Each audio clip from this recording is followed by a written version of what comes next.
marami po ngayon mga content creator na nagkaroon ng problema sa kanila pong star monetization. So ano po yung problema? Una, gusto magkaroon ng stars but the problem is hindi nila lagyan ng payout payment method yung kanilang stars. So kaya nangyayari ay hindi po sila nagkaka-receive at nakakatanggap ng mga stars. So paano kaya solusyon nito?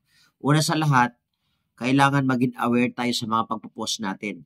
Maaaring hindi approve ni Meta yung ating star monetization. Isa na yun. At medyo mabigat pa, yaon pong hindi tayo lagay ng payout payment method sa atin pong mga star button. So kaya walang mangyayari pa rin sa atin pong inaasahan ng mga tools na ito.